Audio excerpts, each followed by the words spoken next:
আসসালামু আলাইকুম। সবাই কেমন আছেন? আশা করি ভালো আছেন। আমরাও ভালো আছি আলহামদুলিল্লাহ। তো প্রথমেই বলি যে যেখান থেকে ভিডিওটা দেখতেছেন সবাই ভিডিওটা দেখা হলে লাইক কমেন্ট শেয়ার করে দিবেন। আর কেমন লাগলো অবশ্যই কমেন্ট করে জানাবেন। তো আমি আলুটাকে কেটে এইভাবে পিচ করে তারপর একটু ভেজে নিচ্ছি। আর কেন ভেজে নিচ্ছি, কী রান্না করব সেটাও আমি শেয়ার করব আপনাদের মধ্যে। আর এখানে আমি পোলাও চাউলটাকে ধুয়ে নিচ্ছি।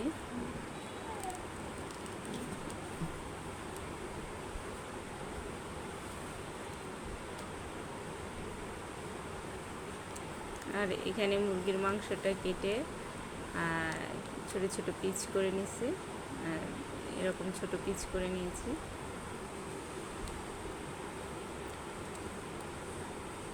আর এখানে আমি টক দই শেষ হয়ে গেছে, তো টক দই নিজেই তৈরি করলাম। এখানে গুঁড়ো দুধ দিয়ে আর লেবুর রস দিয়ে আমি এখানে টক দই একটু রেডি করে নিলাম। কত সুন্দরভাবে রেডি হয়ে গেল। এই টেকনিকটা অনেকেই জানেন আর অনেকেই এই টেকনিকটা ব্যবহার করেন হয়তোবা। তো আমিও তার ব্যতিক্রমের কিছু না, আমিও সেটা একটু ব্যবহার করলাম আজকে। এই যে হয়ে গেল, রেডি হয়ে গেল টক দই। তো আমি একটি হাঁড়িতে এখন একটু তেল দিয়ে দিচ্ছি।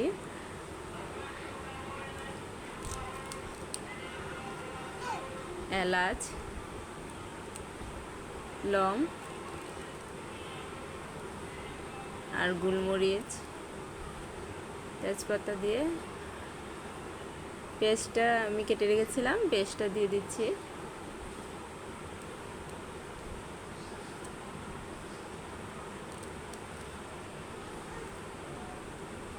তো পেস্টটা বাদামি বর্ণ হয়ে গেছে, বেস্তা আমি করে নিচ্ছি। এখানে আমি পেঁয়াজ টমেটো একসাথে পেস্ট করে রেখেছিলাম, তো সেটাও দিয়ে দিচ্ছি। আর এখানে আদা রসুন একসাথে বাটা, জিরা আমি একসাথে ব্লেন্ডার করে নিছি।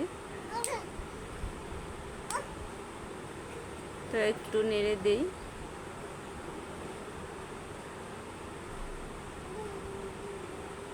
লবণ দিয়ে দিচ্ছি পরিমাণ মতো। আর এটা দেখে অবশ্যই সবাই জেনে গেছেন, আমি না বলতে চাইলেও হয়তো বা অবশ্যই এখন সবাই জেনে গেছেন আর আমি কি রান্না করতে যাচ্ছি। তো যাই হোক, পাশে থেকে ভিডিওটা কমপ্লিট করেন। আর এখানে টক দইটা আমি দিয়ে দিচ্ছি, যেটা আমি নিজে তৈরি করছি, সেটাকে আমি দিয়ে দেব এখন।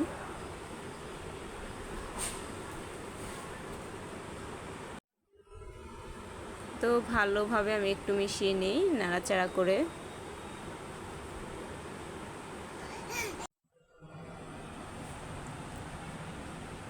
খুব সুন্দর একটা স্মেল চলে আসছে আর তেলও উপরে ভেসে গেছে, সুন্দর একটা কালার চলে আসছে। অবশ্যই দেখতে পাচ্ছেন কালারটা খুবই ভালো। আর আমি আর একটু নেড়ে আমি ঢেকে দেব। আর এখন আমি মাংসগুলো দিয়ে দেব।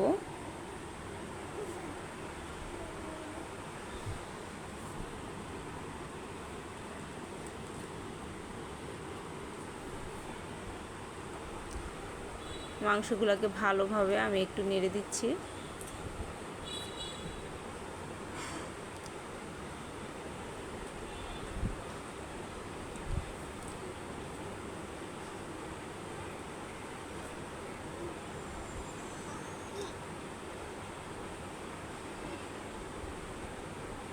তো এখানে আমি আলুটা যেটা ভেজে রেখেছিলাম সেটা দিয়ে দিচ্ছি একসাথে। যেহেতু আলুটা একটু কম সিদ্ধ হয়েছিল, তো সেজন্য একসাথে দিয়ে দেব।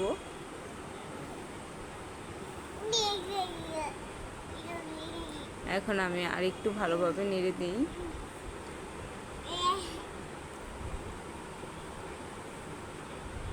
তো আমি লেগে যাবে সেজন্য একটু ঝোল দিয়েছিলাম। তো ঝোলটা শুকিয়ে গেলেই আমি এটা নামিয়ে নেব।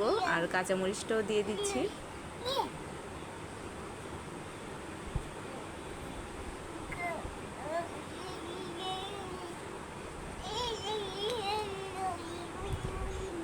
আর এখানে আমি হাঁড়িতে তেল দিয়ে দেব। এখন চাউলটাকে আমি ঠিক করব, যেহেতু আমার মাংস রেডি হয়ে গেছে বিরিয়ানির জন্য।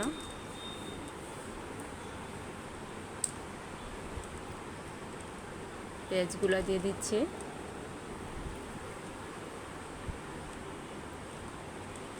তো আমি এটাকে ভেস্তা করে নিলাম। এখন চাউলগুলো দিয়ে দেব। চাউল আমি আগেই ধুয়ে রেখেছিলাম। আর অনেকে চাউলটা পানির সাথে দিয়ে দিতে পারে চাইলে, আর আমি এভাবে রান্না করি, তো এভাবেই আমার কাছে সহজ মনে হয়। তো আমি এভাবেই চাউলটাকে একটু ভেজে নিই আগে।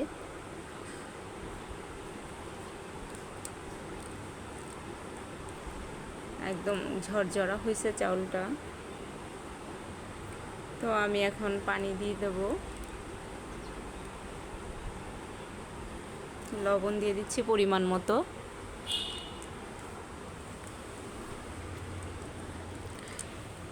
আর এখানে আদা রসুন বাটা।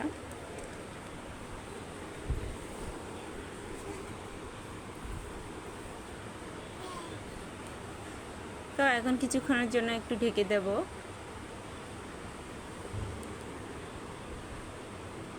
আর এখানে আমি একটু লং দিয়ে দিলাম যাতে ভাপটা না বের হতে পারে।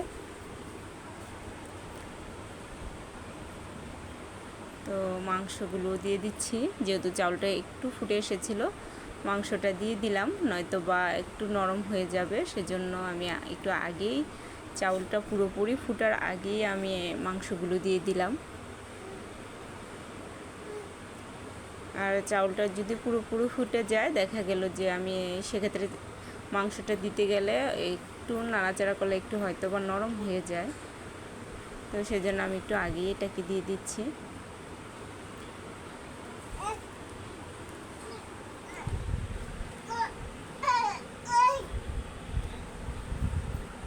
তো আরও কিছুক্ষণ আমি এটাকে একটু ঢেকে দেই।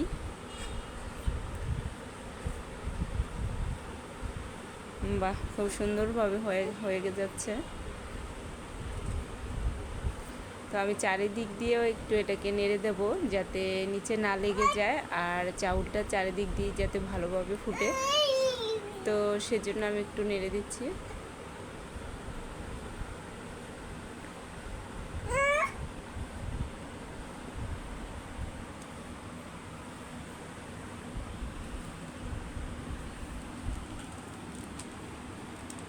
খুব সুন্দর একটা স্মেল চলে এসছে। তো সবাইকে আবারও বলি, যারা যারা আমার ভিডিওটা দেখছেন সবাই লাইক কমেন্ট শেয়ার করে দিবেন। আর কেমন হলো আজকের বিরিয়ানি রান্নাটা সবাই আমাকে কমেন্ট করে জানাবেন।